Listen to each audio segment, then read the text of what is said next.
আমরা বেশিরভাগ মানুষ আমাদের অতীতটাকে ভীষণভাবে মিস করি, ভীষণভাবে ভালোবাসি। আমাদের অতীতে রয়েছে আমাদের একটা সুন্দর ছোটবেলা।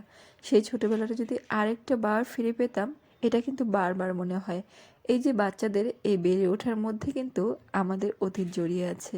ওদের খেলাধুলা, ওদের সব কিছুর মধ্যে আমাদের অনেক স্মৃতি জড়িত আছে। ছোটবেলায় বাবা 5 দিনের জন্য 5টা জামা কিনে দিত, মা কত রকমের রান্না করতো, সেই দিনগুলো আসলে অন্যরকম ছিল। সেই যে স্কুল থেকে আসবো, যেদিন পূজার ছুটি দেবে, সেই দিনটার আনন্দটা ছিল অন্যরকম। মানে সব অনুভূতি ছিল একেবারে স্বচ্ছ আর অনেক বেশি সুন্দর। সেই ছোটবেলাটা আর কখনোই জীবনে ফিরে আসবে না। তবে সেই ছোটবেলা ভাবলেই শুধু মন খারাপ করলে কিন্তু আমাদের চলবে না। আমরা যে অধ্যায়টা পার করছি, এটাও কিন্তু আমাদের জীবনে অনেক বড় একটা অধ্যায় আর সবচেয়ে গুরুত্বপূর্ণ। আমরা এখন মা বাবা, এখন সন্তানদের সেভাবেই প্রিপেয়ার করতে হয়, সেটাই বোঝাতে হয় যে পূজাটা আমাদের জীবনে ঠিক কতটা গুরুত্বপূর্ণ আর কতটা আনন্দের। এই পূজা আমাদের জীবনে কতটা আনন্দ নিয়ে আসে, আর ওরাও এটা খুব ভালোভাবে এনজয় করে। এখন বুঝি মা বাবা কেন বারবার বলে তোরা কবে আসবি। আসলে সন্তান কাছে থাকলে মা বাবার যে কতটা ভালো লাগে সেটা এখন খুব ভালোভাবে ফিল করি। আমরা এখন বড় হয়েছি, মা বাবা হয়েছি, অনেক বেশি দায়িত্ব। আর এই সময়টা পার করা আসলে অনেক কঠিন হলেও বাচ্চাদের এই সময়গুলো সবচেয়ে গুরুত্বপূর্ণ আমাদের জীবনে। বাচ্চাদের প্রতিটা মুহূর্ত উপভোগ করা উচিত। আমি তো তবে সত্যি বলতে পূজার সময় বাবা মার সেই আদর স্নেহটা বড্ড বেশি মিস করি। আর সেটা মেয়েকে ফিল করায় যে আমরা তাকে কতটা ভালোবাসি।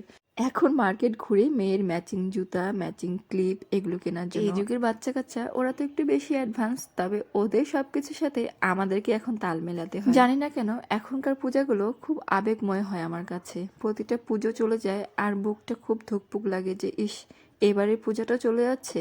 আর পূজা আসলে তো আর কোনো কথাই নেই। কেন জানি মনে হয় শুরু হতে হতেই যেন শেষ হয়ে যায়। আমি বলবো যারা এখনো মা বাবার সাথে প্রতিটা পূজা খুব সুন্দরভাবে কাটাতে পারো, তোমরা সত্যি লাকি। আর এই সময়টা খুব ভালোভাবে এনজয় করো। প্রতিটা মুহূর্ত কিন্তু মূল্যবান। আমাদের জীবনের প্রতিটা অধ্যায় অনেক বেশি মূল্যবান, আমি এটা মনে করি।